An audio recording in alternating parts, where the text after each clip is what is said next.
About a month ago, I posted a video explaining why, after about 15 years and roughly 60,000 patients, I walked away from full-time emergency medicine. Interestingly enough, the same day I posted that comment, somebody commented on the video saying they were in a similar situation that I was, but they found a gig that allowed them to do 24-hour shifts only 3 to 5 times a month, and it saved their emergency medicine career. So I guess this video is all about, can 24-hour shifts add much needed longevity to an emergency medicine physician's career? Because in about 8 hours, I'm going to do something I have never done in my entire career, and that is work a 24-hour shift in an emergency department, which means I should probably get some sleep.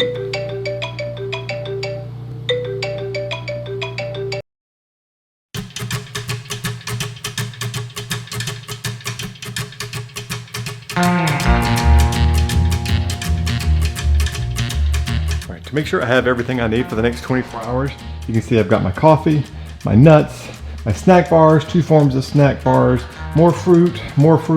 I've got my meal that I'm going to split in 2. That should last me for 24 hours. Let's go.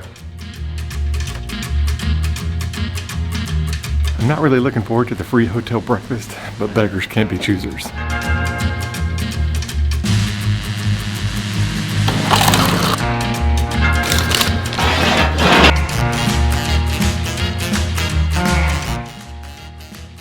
One of the problems about working in a hospital that does 24-hour shifts is they're usually not very busy, which means they're usually in the middle of nowhere.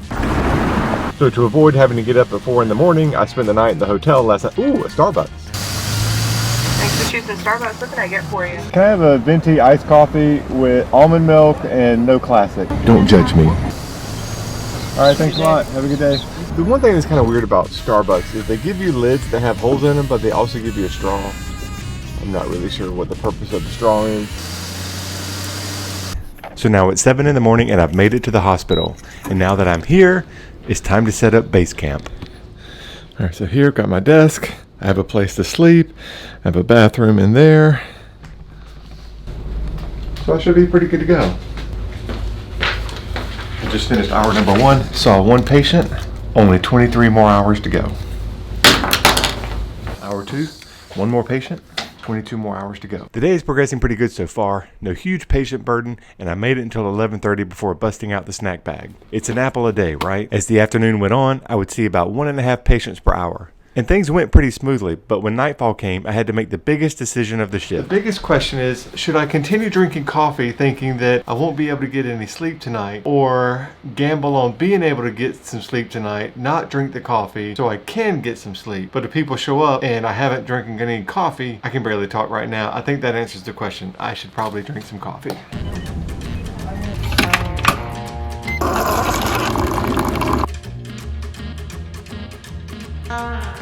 The night progressed, I saw patients. The night continued to progress, I saw more patients, but fortunately things would really slow down. All right, it's about 2:30 in the morning.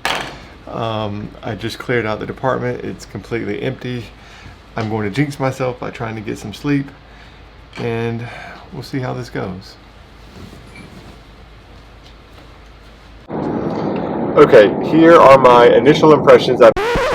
So I'm going to interrupt and finish the rest of the video here. I didn't like the audio. After working that shift, I have 2 thoughts about working 24-hour shifts as an ER doctor. And I should start off by saying I got really lucky. My shift actually wasn't that bad.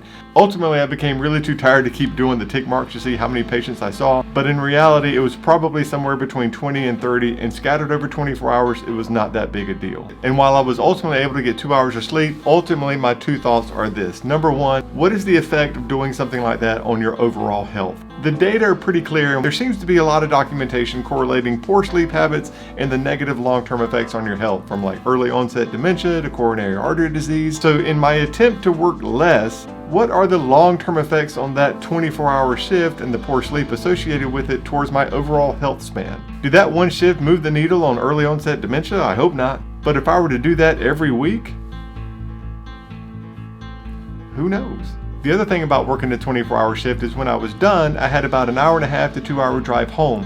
I was relatively tired, but I was hungry. And when you're tired and you're hungry, you make bad decisions. And my bad decision was McDonald's. The person taking my order said, "Welcome to McDonald's." Welcome to McDonald's. What about today? Is it McDonald's or McDonald's?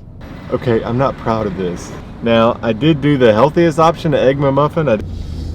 Didn't get orange juice, I didn't get hash browns. Also, this is the same iced coffee I got 26 hours ago. Me too. As it got lower and lower, I would put more ice in it. It kind of looks like urine.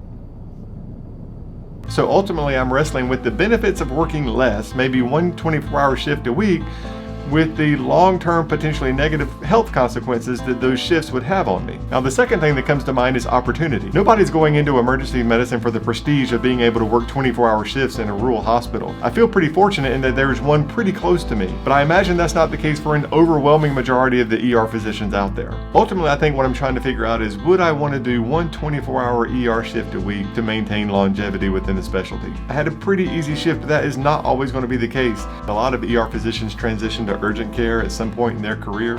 So in lieu of that, could you transition into 24-hour shifts, maybe working 1 or 2 a month? Yeah, potentially. I guess in the end, it all really depends on how much money you want to make. I know there are plenty of ER physicians right now who do them regularly, and that's their career. If that's you, let me know in the comments how many years you've been doing it and what your overall thoughts on 24-hour shifts are. So that's my video on the topic of 24-hour shifts. I hope you enjoyed it. If you made it this far in the video, consider subscribing, and I'll see you next time. Bye.